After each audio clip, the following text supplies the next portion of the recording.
The Roman Empire was one of the most advanced civilizations of its time. At its peak, they controlled over 2 million square miles, and around 476 AD, the Western Roman Empire fell. But what would have happened if the Great Roman Empire never fell? Would America be colonized? Would great wars such as World War II or the War of 1812 even happen? Today I will tell you the story of what if the Roman Empire never fell. First, what caused the Roman Empire to fall in the first place? To keep it short, not enough protection in not enough areas. Around 286 to 305 AD, Emperor Diocletian split the empire into the Western Roman Empire and the Eastern Roman Empire. The Eastern Empire, also known as the Byzantine Empire, stayed strong and lasted until around 1453 AD. The Western, on the other hand, didn't do so well. They struggled to stay afloat and were invaded by the Germanic tribes and disrupted trade and led to the loss of more power. How could the fall been prevented? Rome had a few options. First, disperse soldiers from the eastern side to defend areas that lacked protection of the west. With more defense and protection on all sides, the Germanic tribes would be unable to sack the capital, leading to the downfall. With such an active war from the Germanic tribes, execution would be inevitable. Then, the barbaric revenge. The war of the Germanic tribes and their allies from the active execution by the Roman Empire. The rest of Germania, Italia, and Hispania banded together to attack the capital.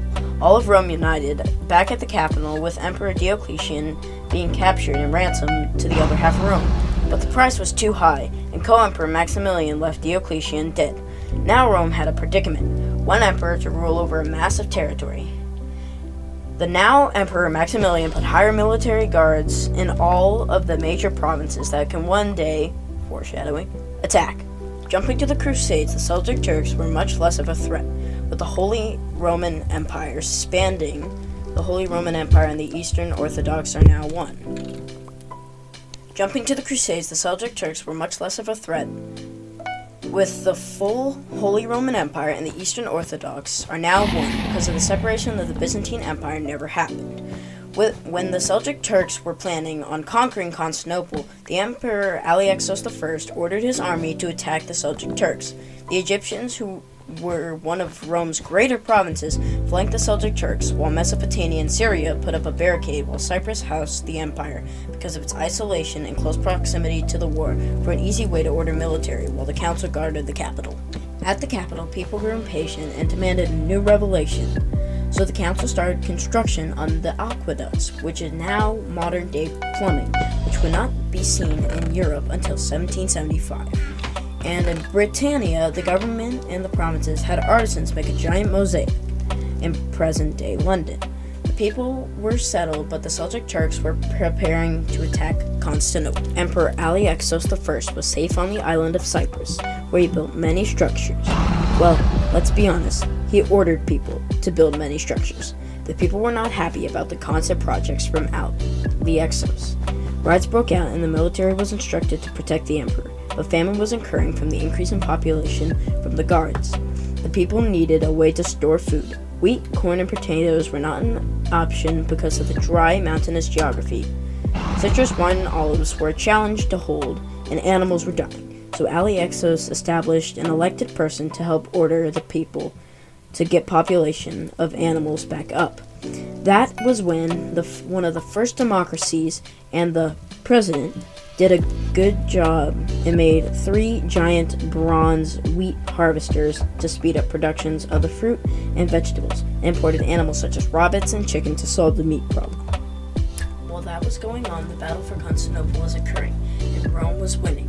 The barricade that was set up was holding well, and archery towers rained arrows from above. And a new invention, a large 3-wheeled cart that held a person, with a bag of 3 parts iron oxide, lead, and oil found under a large reserve of bronze, aka thermite. The man in the cart would use a slingshot-type material to launch the bags of thermite into the crowd of soldiers. The compound would melt their shields and armor just like butter, and cause many soldiers to gain third-degree burns or die. And inside metal armor, they were like the baked potato.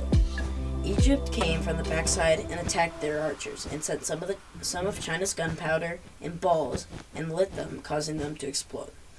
The futile attempt of the Seljuk Turks. Ladies and gentlemen, Have you ever been walking around your household wanting a pair, but all you have are dull butter knives? Try new Caesar's knife. We took this directly from the spot where Caesar stabbed. This knife is perfect for stabbing, as well as cutting. Come over here. Try this brand new pair. Caesar's knife is not responsible for any liability issues, such as riots, stabbing, and murders. Thank you, and call us if you have any questions at 971-803-1258. That's 971-803-1258.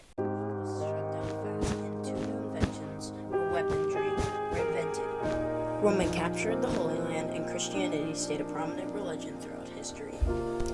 Around 1492, Columbus went to the emperor and asked for permission to get spices from India on a new route that might be shorter. It took many attempts for Emperor Horatio I to allow him to go, but the boat he had supplied was less than acceptable for a crew of over 40 and 60 soldiers. The perilous journey had many sailors jump overboard and kill themselves, rather than going along the journey. The Roman Empire was now very practiced in medicine and had learned how to treat vitamin C deficiency, or scurvy. When Columbus had reached the landing spot, the guards completely conquered the surrounding area. Lead General Silas claimed the land for Rome, which is present-day New England, and stole almost all of the Native American spices. The tribes attempted to fight back, but their attempts were futile, and nothing compared to the firing power of the Roman soldier, new improved firearms. When General Silas returned to the capital and reported to the Emperor Horatio, he sent out two commonly known explorers to map the land of the first few provinces and decided to name the new land New Atlantic Rome. The explorers discovered many new creatures, plants, and food sources. When the first part of New Atlantic Rome was discovered, builders and farmers were sent to harvest the resources and set up for a new era of Roman efficiency. A great palace and residential market was formed. People were shipped over, whether they were willing or not, and an age of depression and separation had occurred due to the loss of people over a long journey. The new land had many exploited resources, such as fish, berries, and wildlife, that were almost hunted to extinction. Whales were a hot commodity, as their baleen was used for tight dresses and clothing structure. The common quartz and marble material that most buildings were built out of in Rome was not available, and sandstone and wood replaced it. The council sent a governor to rule over the new province, as many explorers swept across the land, running into many tribes who, to no avail, attempted to fight back. The natives all banded together to protect their land and attempted to battle against the Romans. Once New Atlantic Rome was now colonized, they decided to expand more. They forced Mexico down and Canada up, and conquered the land above them, too, so the Canadian Strip was formed. Bears, elk, and moose were caught and killed for their coats and antlers that were turned into things. What kind of things? I don't know. Use your imagination. People began to make colonies and civilizations that thrived. Now jumping forward along the timeline to 1792. Only part of America was colonized, or should I say, Atlantic Rome. The governor had passed down the responsibilities to his children, who established a democracy, and made a monument of Emperor Horatio, who sent his people to colonize New Atlantic Rome. Forget about that Columbus guy. The first election was won by Thomas Jefferson rather than George Washington, and a place to house them was the island of Iceland, which was conquered by Rome from the Vikings in 1760. The current emperor in Rome had ordered his army to go out and expand into Russia and Africa. Rome easily conquered the rest of Algeria and Libya and Mali. Niger and Chad were all colonized by tribes and small villages, and were easily taken with limited force, and were given gifts and trade of foreign crops and knowledge on how to grow them. Creatures were idolized, and religion was at an all-time high, with praise of the deities. In African culture, Christianity was no longer persecuted, as the Edict of Milan was passed back when Rome split. Once they reached Congo, precious stones such as diamond, gold, copper, and oil were found, and were traded for China's jade and silk for the precious resources. As Rome continued to expand, a great problem was arriving in New Atlantic Rome. Slavery was becoming a problem, and the Civil War was occurring. The emperor was notified, and he took the side of the South. With the military force of Rome's army, the attack was short-lived, and the North was forced out of the East and was building a strong army with Mexico and South American tribes, who were not slaughtered due to Rome's control of Spain and the uninterest of the emperor in venturing out past the Atlantic Ocean during the discovery of New Land. Abraham Lincoln, who was not elected due to his promises of ending slavery, was disliked by the South and forced over to the West along with the rest of the people. Lincoln was preparing an army of all the citizens of the North and some of the native tribes who were forced out by the Romans, and the people set up territory controlling a rectangular perimeter from Washington to New Mexico, with the help of the Mexicans and the South American tribes who were already plotting an ambush. They invaded the capital of Newland by bombing their port and using the distraction and invading the unprotected army. The tribes ran out, handing weapons to slaves who, to no surprise, attacked their owners. The Western Revolution pushed back the Romans and took the capital of Newland, which was conquered and renamed to America. Lincoln was shot and killed, but not after his term was over, by a rope guard who was later executed. Jumping to World War II, Rome and half of Russia had banded together. The other half had joined with Germany, and the Axis powers had less territory until the attempted assault on the capital of Rome. The provinces were attacked, foreshadowing from earlier, and put up a good fight, but the Axis power had gained the ally of Pakistan and other explosive countries, and became more of a terrorist group rather than a dictatorship. The Axis powers attempted to recruit parts of Rome, such as Egypt and more land below Italy and Germany, with the assist of India. Pearl Harbor was bombed by the Japanese on December 7th of 1941, and that got America to fight on Rome's side, even though they attempted to eradicate them back in 1870. The war only lasted 4 years because of the control over lots of territory of Rome, and the Axis terrorists, as they were renamed, were destroyed and created the Axis Empire, and signed a peace treaty in Siberia after America had atom bombed Hiroshima and Tokyo, causing a radioactive fallout. Bunkers were constructed and fundraisers were established after an economical crisis occurred, as we are seeing today with Ukraine. Rome was a great empire that was controlled by emperors, dictatorships, and democracies. Though through time we have seen many empires and controlling people, none of them have been as great as Rome was. With its military power and extensive territory and control of most of the Silk Road, it was clear that they reigned supreme over Europe.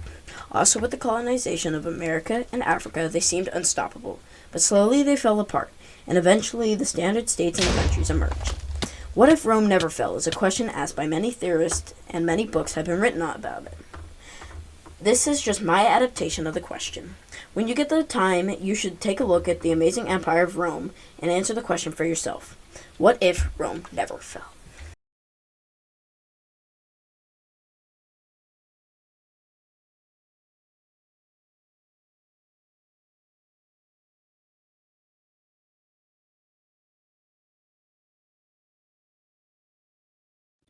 This is Mason, a representative of HSFCA,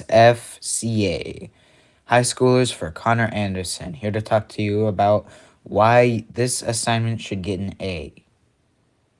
Our first thing is, he has worked really hard on this. I have been in contact with him for a lot of production, and he has shared some insight into how he has produced this wonderful masterpiece of a video. He has put many hours into this. Number 2, he said you were a pretty cool guy. Number 3, there